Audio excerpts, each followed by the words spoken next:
ladies and gentlemen, thank you all for being here. I'm Sophia, and next to me is Angel, Jody, and Emma. I'm so glad to stand here and present our works about a story called A Long Walk to Water. Today we are going to report 3 parts. First, the letter for Nya. Second, the letter to Salva. And finally is our thoughts about the story. This story is about finding water. And there are 2 storylines. Toward the end of the story, 2 characters meet each other. Both of them are so brave and worth learning that we can't wait to show for you all. Then let's welcome Angel. Thank you, Sophia. Now, I'm going to read a letter that we wrote to show our respect for one of the characters in the story, Nya. Hello, Nya. I'm a senior high school student from Taiwan.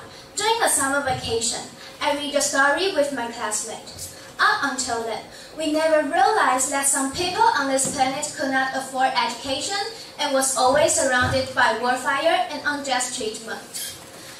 Just because there wasn't enough water for the whole family, girls had to fetch water from the pond which was half a morning's walk away. Despite the exhaustive journey to the pond, you still didn't lose your enthusiasm to learn, always waiting for a chance to get education. In our country, receiving education is such a normal thing. Even poverty had the right to be included. Your story completely reminds me about how lucky I am and deeply changed my attitude toward learning. Sincerely, Angel. Now, I'm going to read my letter to another character in this novel, Salva. Dear Salva, I'm writing to show my respect to your inspiring story. During the adventurous journey, you've been so upset and desperate. At the time, you were just a little child who should learn lightheartedly at school. However, facing a horrible war, being separated from your family, it was such a difficult thing for you. Your attitude towards life encourages me a lot.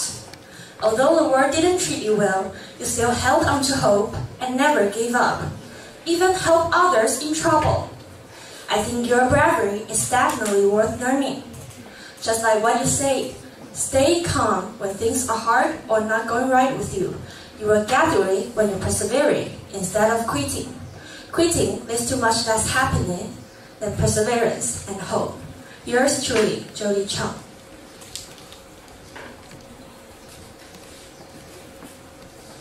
Now I want to report our thinking. Salva, who is just a teenager, came around a cruel war and left his family for a long time. He was forced to start a trip to live. It is not filled with fun, but full of challenges. We know the terror of war. It threatens all of the people. However, he relies on his strong will, doing his best to overcome difficulties.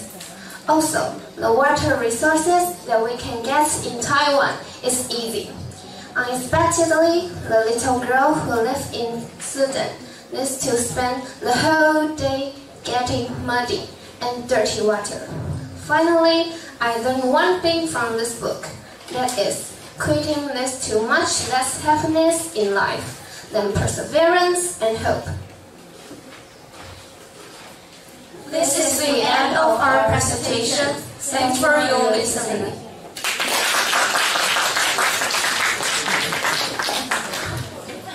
Okay, so let me say something about your presentation. As you have noticed, all the groups from the Tainan Girls High School was sharing the book that they have read. Okay, it's giving us their impression of the book. They're giving us the whole story of the book, and I'm sure when you read it together with your other classmates, you might have very different reaction, right?